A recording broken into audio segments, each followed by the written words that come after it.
Good morning, dear students. I am Dr. Mamta Solanki, Assistant Professor.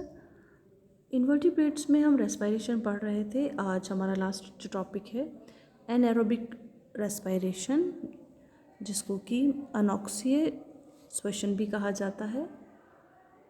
ये कुछ example हम लेंगे और उसमें देखेंगे gases exchange in flatworms and round worms. जो फ्लैटवर्म्स एंड राउंड वर्म्स होते हैं, अगर ये किसी भी होस्ट के ऊपर रहते हैं, पैरासाइट रूप में रहते हैं और या उनकी बॉडी के बाहर रहते हैं, तो इनमें कुछ डिफरेंस पाया जाता है. जैसे कि इनके लार्वा होते हैं वो बॉडी के बाहर डेवलप होते हैं, तो देयर इज़ इनके अंदर किसी प्रकार का कोई रेस्पिरेटरी ऑर्गन नहीं होता है. There are no respiratory organs in flatworms and round worms. इन फ्लैटवर्म्स में और राउंड वर्म्स में कोई ऐसा रेस्पिरेटरी ऑर्गन नहीं होता. In living flatworms and round worms the exchange of gases take place through the general body surface by diffusion. इनमें जो रेस्पिरेशन होता है जनरल बॉडी सरफेस के द्वारा ही होता है. इन पैरासाइटिक फॉर्म, जब ये पैरासाइट रहते हैं, there is no exchange of gases. Endoparasitic lives in almost oxygen-free environment and fulfills it relatively less energy requirement by anaerobic respiration. जब ये किसी होस्ट के बाहर रहते हैं तब जनरल बॉडी सरफेस के द्वारा, लेकिन जब ये किसी भी होस्ट के अंदर रहते हैं तो वहाँ का जो इन्वायरमेंट होता है ऑक्सीजन फ्री रहता है, वहाँ ऑक्सीजन अवेलेबल नहीं होती. ऐसी कंडीशन में ये एनाएरोबिक रेस्पिरेशन करते हैं.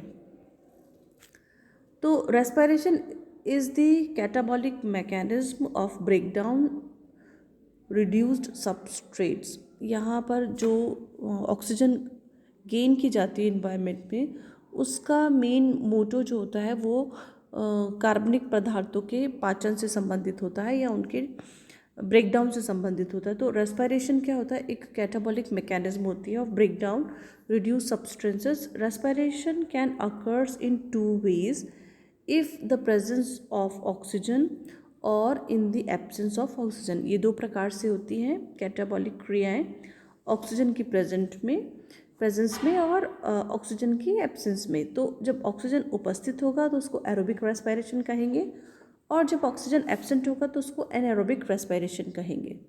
The anaerobic respiration process is also called fermentation. कई जो जीव होते, बैक्टीरिया वगैरह, ये भी फर्मेंटेशन की क्रिया में हेल्प करते हैं, क्योंकि एनाएरोबिक रेस्पिरेशन जो होता है उसको बेसिकली फर्मेंटेशन कहा जाता है. जो फर्मेंटेशन की क्रिया है विदाउट ऑक्सीजन होती है. The anaerobic respiration process results in incomplete glucose breakdown into ethanol and carbon dioxide in certain organism. यहाँ पर जो ऑक्सीजन की प्रेजेंस में ग्लूकोज का जो ब्रेकडाउन होता है वो ब्रेकडाउन करके CO2 और वाटर में कन्वर्ट हो जाते हैं. लेकिन अगर इनकम्प्लीट ग्लूकोज का ब्रेकडाउन होगा तो वो इथेनॉल और कार्बन डाइऑक्साइड का फॉर्मेशन करते हैं. Certain microorganisms such as yeast, some species live in the intestine of host animal or humans, such as parasitic tapeworm. The parasitic tapeworm is not exposed to free oxygen and for its energy needs depend on anaerobic respiration.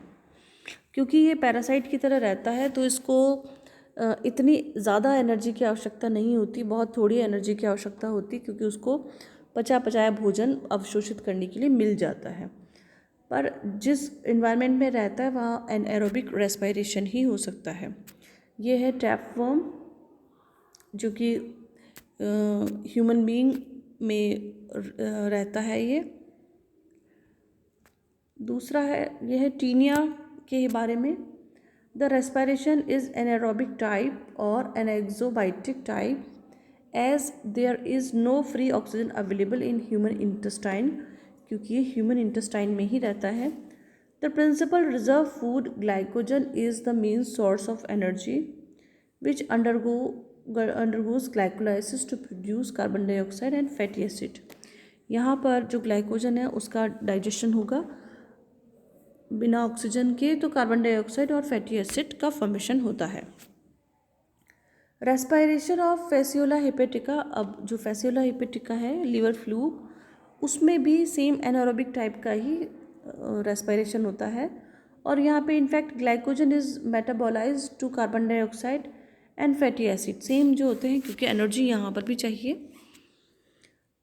क्या जो complete process होता है anaerobic में, किस प्रकार से fatty acid का formation होता है? The glycogen undergoes anaerobic glycolysis to form pyruvic acid. The pyruvic acid is decarboxylated to form carbon dioxide and the acetyl group.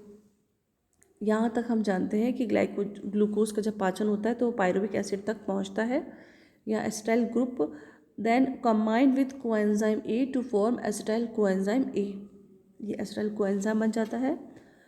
उसके पश्चात acetyl coenzyme A is then finally condensed and reduced to form fatty acid। यहाँ तक की जो process होती है वो glycolysis की जो प्रोसेस होती है उसके समान ही होती है, लेकिन यहाँ कुछ चेंज होके ये CO2 और H2O में ना कन्वर्ट होके फैटी एसिड में कन्वर्ट हो जाते हैं। The carbon dioxide thus produced is diffused out through general body surface and the fatty acid are excreted through the excretory system। Fatty acid जो है वो एक्सक्रीट आउट हो जाता है। यह है फेसियोला हिपेटिका, जो कि एक परजीवी की तरह जीवन यापन करता है, परजीवी होता है, और इनके द्वारा ऑक्सीजन की जो डिमांड्स होती है वो भी कम होती हैं। और क्योंकि ये लीवर फ्लूक है, लीवर में रहता है एनिमल्स जो होते हैं उनकी, इस वजह से इसको लीवर फ्लूक कहा जाता है और ये एनारोबिक रेस्पिरेशन करता है। Thank you.